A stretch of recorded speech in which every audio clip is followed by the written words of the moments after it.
Joy and Zoya के बीच सिर्फ 800 yards का distance है. They have taken a right to Sinapati Bapat Road. 400 yards, 200 yards. Where are you going? You just crossed the... Halo sahabat, Assalamualaikum. Apa kabar? Semoga sehat selalu dan senantiasa bahagia. Terima kasih sudah subscribe dan setia menyimak video-video SLMTTV tanpa skip. Mudah-mudahan Tuhan Yang Maha Esa selalu memberikan rezeki yang berlimpah ruah dan juga berkah bagi sahabat semua. SLMTTV kembali hadir dengan alur cerita film-film pilihan untuk menemani waktu bersantai sahabat sekalian. Kali ini, SLMTTV akan bercerita tentang sebuah film yang berjudul Gayal Once Again. Film ini mengisahkan tentang seorang mantan narapidana yang memperjuangkan keadilan bagi semua saksi atas kejahatan yang dilakukan seorang putra konglomerat yang menguasai Mumbai. Para saksi berjuang untuk melindungi barang bukti. Seperti apa kisah selengkapnya? Simak alur ceritanya berikut ini ya. Tapi sebelumnya ingat selalu untuk klik like, komen, share, dan juga subscribe. Kalau sudah, mari langsung saja kita simak. Ini dia alur ceritanya.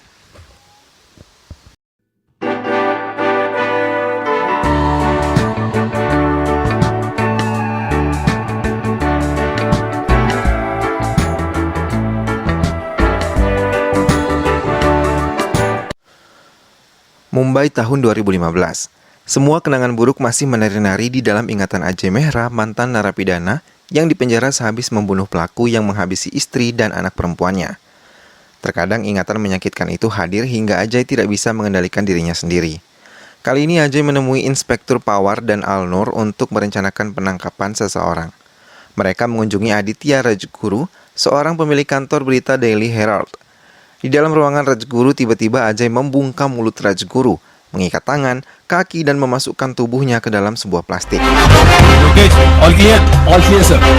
Mereka mengeluarkan tubuh Rajguru melalui jendela, dan mereka sendiri keluar melalui pintu, jadi tidak membuat curiga siapapun. Ajay membawa Rajguru ke sebuah markas persembunyian Ajay. Setelah sampai di ruangan interogasi, Ajay melepaskan semua ikatan tangan, kaki, dan mulut Rajguru. Emosi Rajguru bergejolak ketika mengetahui Ajay memperlakukan dirinya tidak terhormat. Setelah Rajguru tenang, Ajay mendekatinya dan memberikan secarik surat yang ditulis Renu Sharma sebelum ia meninggal gantung diri. Sharma menceritakan bagaimana Rajguru menghancurkan masa depannya dengan memperkosa Sharma. Padahal tujuan utama Sharma datang ke Mumbai untuk mencari kerja malah dihancurkan oleh atasannya sendiri, Aditya Rajguru. Hingga Sharma merasa malu dan memutuskan mengakhiri hidupnya. Namun Rajguru tidak mengakui semuanya. Ia mengatakan bukan pelaku dari pembunuhan Sharma. Tiba-tiba Ajay menghantam kepalanya ke kepala Rajguru hingga Rajguru terjatuh dan keningnya berdarah. Ajay mengambil darah dan memberikan kepada Dr. Purnawala yang telah membuat laporan DNA palsu. Rajguru yang pernah mengajak kerjasama Purnawala untuk memalsukan bukti DNA yang ada di tubuh Sharma dan menangkap Srikan, kekasih Sharma. Akhirnya sekarang Dr. Purnawala mengakui kesalahannya. Ia bersama Rajguru digiring ke penjara. Hingga berita penangkapan Purnawala dan Rajguru menjadi pemberitaan yang populer. Hingga kantor Daily Herald kehilangan para investor dan sekarang kantor tersebut dikuasai oleh Raj Bansal dan anaknya Kabir. Ajay bersama Ria mengunjungi kakak Ajay untuk menikmati makan siang bersama. Namun saat Ajay menikmati makanannya, matanya melihat berita yang menayangkan tentang Srikan yang terganggu kejiwaannya setelah menjadi tumbal kejahatan Rajguru. Ria menuju ke rumah sakit bersama Ajay melihat keadaan Srikan.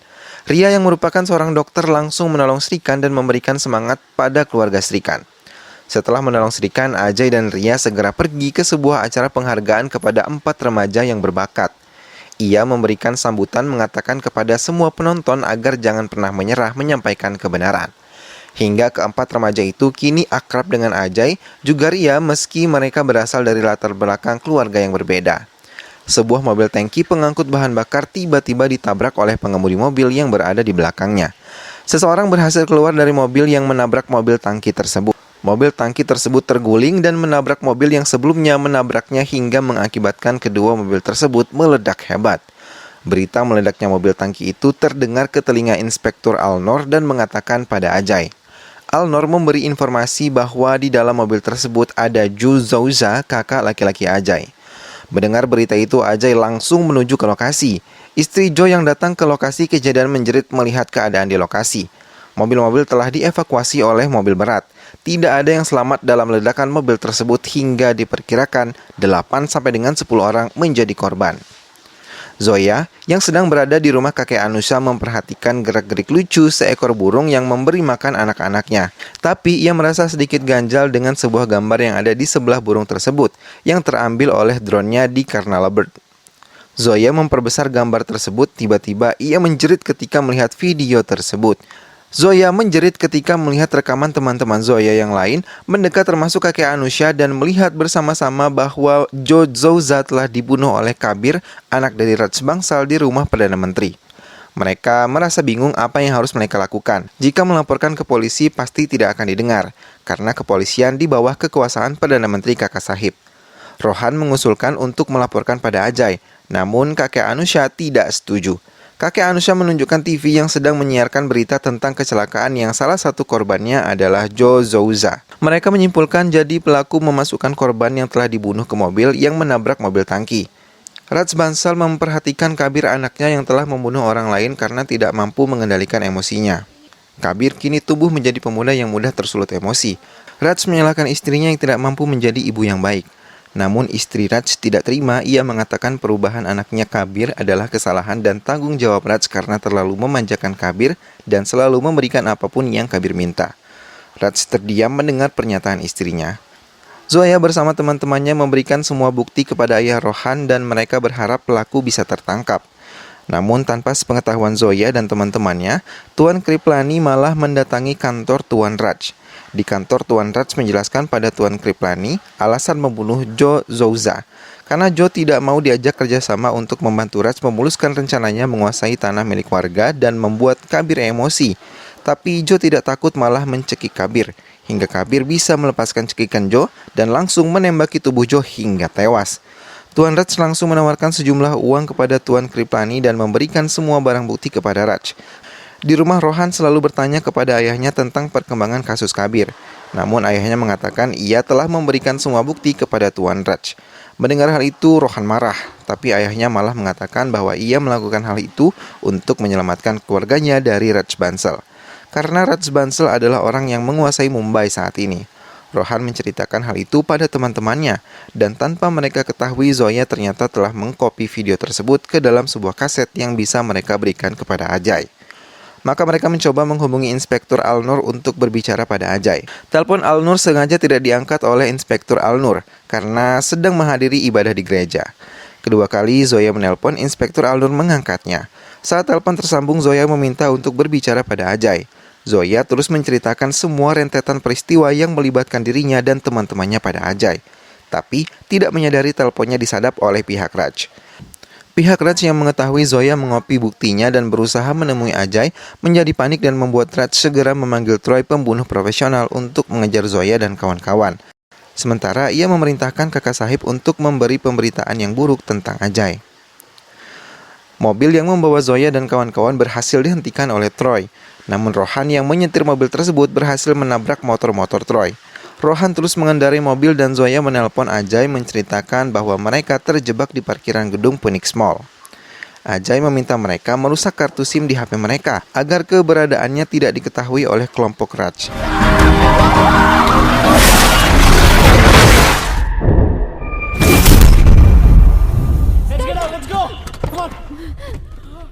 Troy masuk ke ruang CCTV. Seseorang yang ditugaskan Ajay melindungi mereka menarik tangan mereka dan membawanya masuk ke dalam toko. Tapi lagi-lagi anak buah Troy berhasil mengejar mereka. Zoya dan teman-temannya terpaksa memisahkan diri agar menyulitkan kelompok Troy menangkap mereka.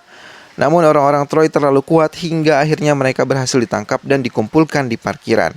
Ajay tiba-tiba datang bersama kelompoknya, memukul kalah semua kelompok Troy dan berhasil menggendong Zoya dan kawan-kawan masuk ke dalam mobil. Hingga Ajay berhasil membawa 4 saksi itu ke markas Ajay. Ria berlari menghambur dan segera mengobati luka-luka mereka. Tapi Rohan meninggalkan kaset yang berisi bukti di sebuah CPU di sebuah toko elektronik di Phoenix Mall. Dan terpaksa Ajay kembali ke mall.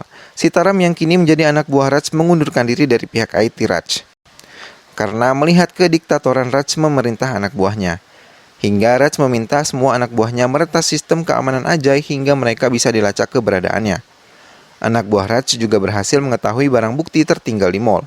Saat Ajay berhasil mengambil barang buktinya, kelompok Troy menyerang dan berhasil mengambil barang buktinya.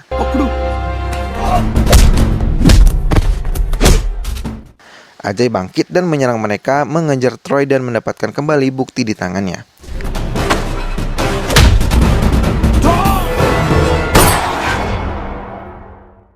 Ajay terus berlari dan mengecohnya di jalan raya hingga Troy kesulitan mendapatkan Ajay dan barang buktinya.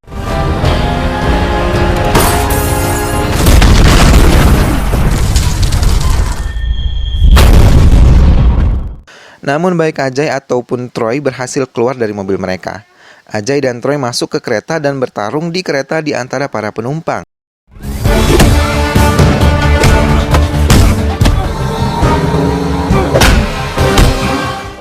Hingga akhirnya Ajay berhasil mendorong Troy keluar kereta setelah berhasil mengalahkannya di kereta. Saat keadaan genting, Raj yang berusaha mati-matian melindungi Kabir, ia malah bersenang-senang di kamarnya menikmati sebungkus heroin dan larut dengan kesenangannya sendiri. Ajay segera membawa barang bukti ke markasnya. Aksai menjelaskan yang terjadi di markas dan mengatakan Ria membawa 4 saksi ke rumah sakit bersama Al-Nur dan Pawar karena di markas Ria tidak bisa memberi pengobatan yang baik. Ajay menyerahkan bukti ke Aksai dan melihatnya bersama-sama. Hati Ajay hancur ketika melihat kakaknya ditembak dengan begitu keji oleh Kabir. Ia menangis dan menahan marah. Tiba-tiba Ria datang dan memeluknya. Ia mengatakan kelompok Raj berhasil mengambil 4 saksi tersebut dan meminta Ajay menukar mereka dengan barang bukti. Mendengar hal tersebut, kemarahan Ajay memuncak. Bahkan Ajay memerintahkan Aksai untuk mengupload video tersebut sambil terus meracau tidak bisa mengendalikan diri. Hingga Ria terus menampari wajah Ajay dan berhasil membuat Ajay sadar bahwa tindakannya salah. 4 saksi itu dibawa ke sebuah ruangan di lantai atas rumah sekaligus kantor bagi Raj. Raj mendapatkan berita bahwa Ajay kini telah menuju rumah Kriplani membawa barang bukti. Ibu Raj menangis melihat keributan di rumah mereka. Ia memujuk anaknya tidak melindungi Kabir sebagai kriminal. Tapi Raj tidak mendengarkannya sama sekali.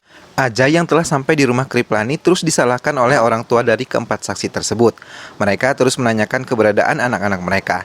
Hingga kakek Anusha menceritakan rahasia besar bahwa Anusha merupakan anak Ajay yang sengaja ia sembunyikan. Ia hanya mau melindungi Anusha dari kematian karena semua orang yang berada di dekat Ajay pasti tewas mengenaskan. Ajay terdiam dan menangis sedih mendengar kenyataan anaknya masih hidup. Ia merasa gagal menjadi seorang ayah saat tidak bisa melindungi anaknya. Tiba-tiba Farun datang dan meminta bukti rekamannya pada Ajay. Dengan cepat Ajay memberikannya. Tidak lama Farun dan teman-temannya kembali. Tapi Anusha ditahan oleh kelompok Raj karena mereka berpikir Ajay mengkopi semua barang bukti dan mengancam Ajay akan membunuh Anusha bila Ajay tidak mau menyerahkan diri beserta barang bukti lainnya. Ajay menangis memohon melalui sambungan video kepada Raj agar bisa melepaskan Anusha. Tapi Raj tetap akan menahan Anusha sebelum semua permintaannya dituruti. Ajay menangis sejadi-jadinya meratapi semua kisah sedih dalam hatinya dan tidak bisa memeluk anak kandungnya. Ria mendekati Ajay dan memberi semangat. Ajay harus bisa menyelamatkan Anusha sekarang. Mendapat semangat dari Ria, Ajay berlari dan berhasil menerobos anggota polisi yang berniat menangkapnya dan mengambil mobil mereka. Menghindari kejaran mereka dengan cepat, namun Raj juga dengan cepat memblokir semua jalan yang akan dilewati Ajay menuju rumahnya. Hingga polisi mendapati mobil Ajay, tapi Ajay tidak berada di mobil tersebut. Raj begitu terkejut ketika melihat Ajay menggunakan helikopter menuju rumahnya. Ajay berputar-putar di atas gedung rumah Raj mencari keberadaan Anusha. Anak buah Raj kemudian menembaki helikopter.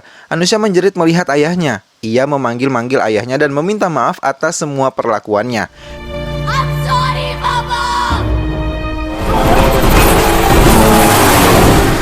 Helikopter yang digunakan Ajay mengalami kerusakan hingga ia memutuskan menabrakkannya ke salah satu lantai rumah Raj.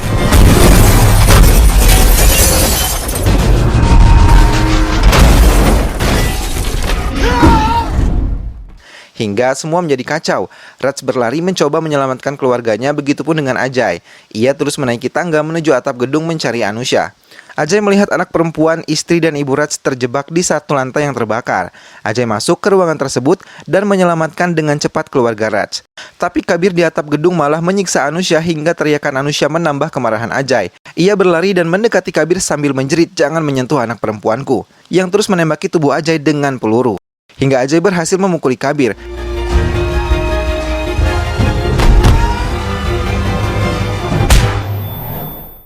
Saat Ajay tengah memukuli Kabir, adik Kabir anaknya, nenek serta ibu Kabir termasuk Raj ayahnya memohon agar Ajay bisa menghentikan pukulannya kepada Kabir.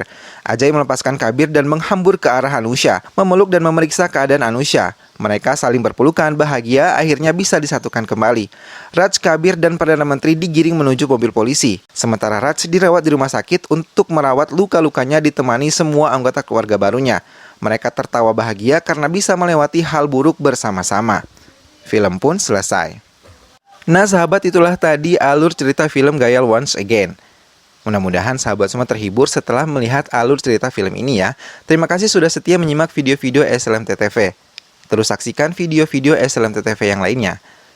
Dukung terus SLMT-TV dengan cara klik like, comment, share, dan juga subscribe. Kita ketemu lagi di video-video selanjutnya ya sahabat. Terima kasih sudah menyimak video ini hingga akhir. Sampai jumpa, sehat selalu, dan wassalamualaikum warahmatullahi wabarakatuh.